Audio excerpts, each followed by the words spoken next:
Now we'll move on to your professional experience. This is the MVP, most valuable part of your resume. This section highlights your career progression, scope of each position held, quantifiable accomplishments, and special achievements unique to your professional career value proposition. This section includes the following subsections: company and position identification, scope of responsibilities, and accomplishments. Do not exclude early career positions. Professional experience starts with internships and/or your first job after college graduation. Be concise, provide substance and context, and focus on your results.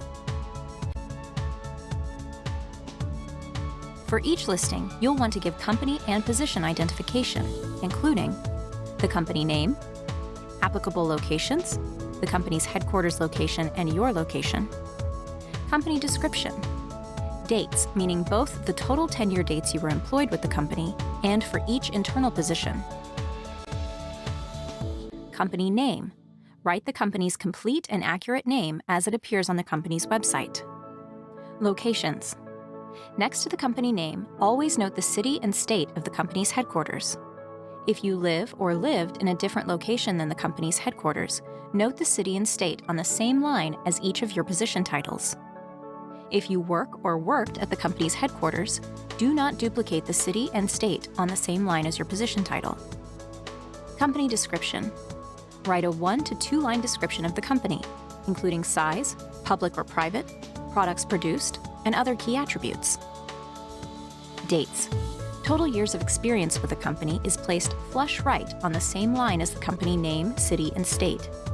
If you hold or held multiple positions within a company, note respective dates for each position beside your position title and location in parentheses, not flush right. If you hold or held only one position within a company, do not duplicate the dates on the same line as your position title. We'll now craft the scope statement. The scope statement is a 4 to 6 line paragraph under each position title in your career. This section includes reporting structure, situation, job function, and scope of responsibility. Pro tips. Cover the reporting structure. Provide the title of the person to whom you report or reported, as in report or reported to the Vice President of Sales. Address the situation. Set the stage and describe the situation, problem, or conflict you encountered in your new role. Note the situation under which you were hired, selected, or promoted to achieve a specific goal. For example, recruited to spearhead the development of a next-generation growth strategy. Include your job function and scope, as well as your responsibility overview. Use an easy-to-read format. Separate the scope of each position title from your accomplishments. The scope statement is a single paragraph. Accomplishments are noted in bulleted format underneath. Follow the "don't make the mask" rule. The scope statement provides the details of reporting structure, the situation you entered in the role, functional responsibilities, and scope of role. Failure to provide details such as the number of direct reports, profit and loss data, customers, channels, and other pertinent information could land your resume in the rejected stack. Include keywords for applicant tracking systems. Say a company is searching for someone with a history of responsibility at a specific company headquarters. Failing to include a company name or a variation thereof, such as mass merchant, in your scope statement may lead your resume to be placed into the rejected stack. Finish with your job function details. Industry, sector, channel, product, and other customer details. Customers. List the names. Channels. Be industry specific. Segment. And other. Financial detail. Profit and loss, volume, and budget. Leadership. Number of direct reports and number of total team members. Functional responsibility. Marketing. The specific area of marketing, meaning brand, innovation, or insights. Sales, specific to the geography, division, and segment. Finance, such as accounting, corporate, business unit, or function. Key stakeholders, provide specific cross-functional relationships.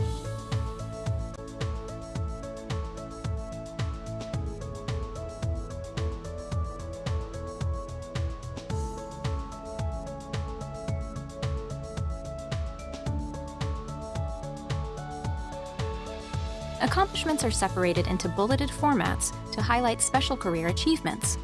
Each bullet includes a 2 to 3 line statement with the what and who, which means timelines and results, the how, meaning action steps taken, and the why, meaning the situation, problem, or conflict. Our pro tips for the accomplishments section are categorized by what, how, and why. The what. Order your accomplishments strategically by competency category for each job title. Performance. Start with broad and overall accomplishment in the role and add several customers, product, brand, cost savings, or other key performance indicator-related metrics. Leadership. Team, hiring, promoting, and other indirect successes. Strategic impact. New processes, disciplines, and other value solutions you initiated. Recognition and awards. Customer awards, company achievement awards, engagement scores, and performance reviews. Quantify and qualify. Use metrics to capture results you have achieved or impacted. Who. Include cross-functional stakeholder relationships. The how and why. A powerful technique we use at Transition Corner is called SAAA, our acronym for Situation, Action, Accomplishment, and Application. Utilize the SAAA technique, Situation, Action, Accomplishment, Application, to answer the following questions for each of your job positions. What was the specific situation or challenge the company, your team, or customer was facing? What was the problem, conflict, or overall situation? What were the stakes and business imperatives? What specific actions did you take to improve, fix, or change the situation? Which stakeholders and/or cross-functional areas did you lead or collaborate with? What were the results? Did you improve profit, volume, and/or other tangible items? Provide specific metrics. The accuracy is in the details. State specific customer names, referencing headquarters or regional and operating company level. What skills and lessons did you learn, and how do they apply to future career situations? See the appendix for additional tips for effectively writing accomplishment statements. Here are examples following the SAAA technique. Led integration of 4 sales operations into one, reducing operational expenses by $4 million while improving customer satisfaction scores. Spearheaded a transition of revenue base from 50% to 85% premium brand and custom brand products over historical focus on commodity products, improving sales results and profits by an average 28%. Cultivated joint business relationship with a specific customer from a single point of contact to a strategic partnership, delivering $90 million top-line revenue and 10% profit increase over 3 years.